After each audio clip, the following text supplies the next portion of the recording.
50s. Oh my goodness. There's so many different. I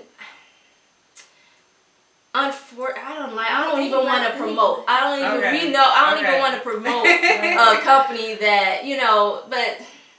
There's so many different black bookstores out there. Just Google some of the black bookstores. Okay. I don't remember all the names. I know it was Black Power Productions or something like that is where I've been before. Okay. Or go directly to the author's website. Like Mwalimu Baruti will have books on. I love his books too. Okay. That's another author. Okay.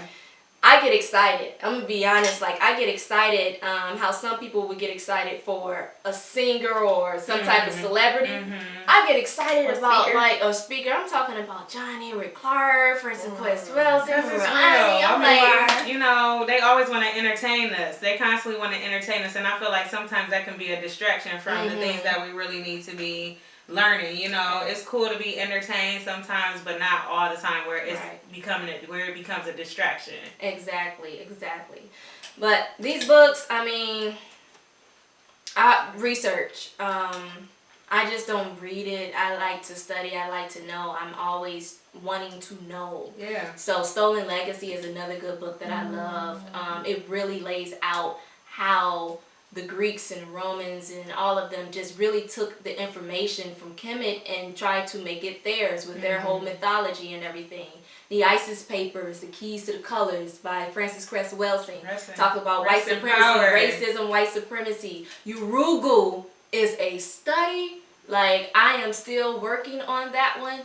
By Marimba Ani. It talks about the cultural frame of thought of the Europeans. And that's another thing. We always talk about Willie Lynch. We need to talk about the Master Syndrome or Slave Monster Syndrome. And I point that out because we need to be able to know the enemy. And we need to know the enemy. When we're talking about if we're constantly functioning as if we're not at war, we will accept any and everything. We will continue to be at a space where we're confused and we're questioning things. But when we know that we have been at war and we are at war, there's no questioning. Then now we're playing chess. Now we're trying to strategize. Now we're trying to do things that actually make sense, and that's going to bring and make us more productive and get us liberated like we should be. Speaking of liberation, so what do you have any like suggestions as far as bringing more unity to the community? Like, what are some good ideas as far as that? Seeing as you've done the Racial Consciousness rallies and things of that nature, you can kind of expound on that. I think one of the things is be supportive. Like, okay, so, when we see and we're acknowledging an organization like the National Black United Front, you see what I'm saying, that's been doing work for over 30 years, when we see the work is being done, if we are not ready to join an organization physically, let your money join the organization. You see what I'm saying? Type of contribution. We have to contribute to the work that's being done out there, and that's showing unity. Being able to spot out where a lot of times we're doing the same things, whether people are selling shea butter or whatever it is, we're constantly doing the same things. To show unity, why don't we come together and make a big hub? Something, it's deeper than that. Co-ops and whatnot. But just support. I mean, just putting our heads together more. Just sharing knowledge with each other, and support. I feel like support will even go with that if we're not even so scared to share with each other. We don't even want to share, let alone trying to support. So it's just certain things that we have to break in order to come together. And I think you're hitting the source for unity. That's going to have to come within your home and family. If there's no unity at home and within yourself, at the end, it starts at home. It starts at home. Every single conversation, it starts at home. Yes. Starting there, and even the villages. Like I miss the villages. Like every day when me and my sister came home from school, we would go over to my grandparents' house, and everybody on that street looked over everybody's children. Like everybody had an eye on everybody's kids. Everybody was able to, like, you know, I'm telling your mom I saw you in the street. You know you're not supposed to be, you know, just different stuff like that where we looked out for each other. Another grown adult can tell my mom what I did, and the mom will take what she says and not, no, my baby don't, you know, just stuff like that. We need to let each other help each other more and help raise our children. We got to share resources in the networks too, because what we're dealing with is the trauma.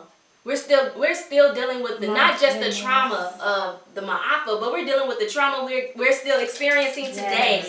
And so our behavior is reflective of the trauma. It's very scarce. It's reflective of the trauma that we're going through. Even when not knowing who we are. We don't know who we are because we don't read books. A lot of us don't even read books to even know, like, you know, it's all there. It's all there. We're watching reality shows, trying to figure out who we are. But you know what? And this is why it's important, things like this. This is a reality. Being able to be creative in sharing this information, because a lot of us aren't, it's just like exercising. You see what I'm saying? A lot of us don't have the stamina to study like that right now. You see what I'm saying? So maybe like a lecture or a show like this or a workshop could help build that stamina up. And I think one of the main things we have to do that's going to help us unify is learn love. How do we love each other? First and foremost. You see what I'm saying? That's how we were made. Yeah. Not even learn. I don't want to say learn.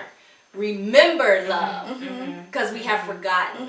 You see what I'm saying? And remember the source of our condition.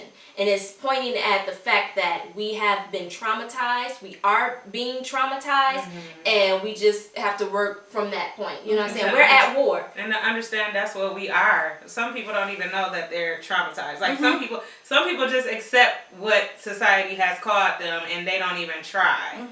So, like, this show is to have resources up the wazoo. I want you guys to know everything that's out here, things you can go into, like these books, reading books, understand, you know, anything that's going to get you closer to knowing who you are and where you come from is going to get you to start off on being able to support and to connect and all of that. So, and in doing that, when we say you, we have to put it in our mind that we're talking about we. Us. So, when you are doing something, you're maybe studying or whatever, it's a reflection. It will spew out into us. And so you give to us by doing for you. You see what I'm saying? Yeah. So it's always a we type of mentality. Yes. When we develop that we, it brings back that village. Yes. I remember that, you know.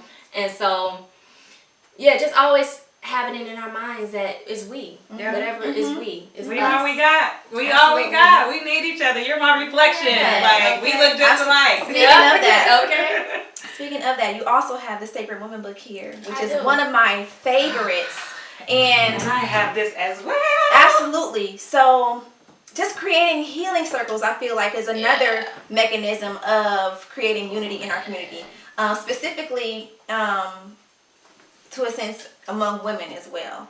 A lot of things, you know, women, we create so much, and starting there is just a beautiful way. So, like, doing sister circles and just being able to look, being able to look in your eyes and lift my hand and just know that it's okay. Like, your family, we're sisters. We're talking about healing. Healing from the trauma, collective trauma, and the personal traumas that happens in our lives. Physical trauma, the things that we feed ourselves, mentally, physically, in every way, and being able to create a safe space for each other to just sit in a circle. Nobody's standing above anyone. We're sitting in a circle to feel comfortable in front of each other, with each other. Not feeling like we have to compete. Like, we're all here for a reason. We all are very talented. Very, you know, it's something that we can learn from each other and not feel intimidated by that. Like, and encourage the talent in each other. Let's encourage each other. Queen, as you all know, Queen of Fool also have Man Heal Thyself. Okay. And so, as the sisters, as we're healing out here, the brothers got to heal too. You know what I'm saying? There's the union, there's the balance, especially because we got an attack on our brothers. And I like that Mwalimu Baruti wrote the book Homosexuality and the Effeminization of African Males. And when I point to these things, because what we're experiencing has everything to do with the fact that we are at war. So there is the issues that we're talking about is connected to the fact that we are at war, okay? And if we want to liberate ourselves, we have to understand why we're in the situation we're in right now today. There's a lot of things that's been strategically done to keep us apart. Yeah. Like, purposely done. Like, there's so much studying on us and figuring out how to separate us. And what I need us to realize is that when somebody is afraid of you, they make you inferior. And I feel like at the end of the day, it's fear. We're strong. Everything about us is strong. Our skin, our hair, our features, like everything is strong. And we just look intimidating without even saying anything. Okay. We don't even have to say anything and they're afraid. It's like, and I'm afraid of you, so I'm going to make you smaller than me so that I can feel better about myself. It's like, and jealousy, and Drake said it, but I've been feeling this way before his little line came out about jealousy basically being love and hate at the same time. That's exactly what it is. And I really believe that. So we just need to know why all of these things are happening to us. And then, if we understand that, then we'll know, like, oh, I must be this.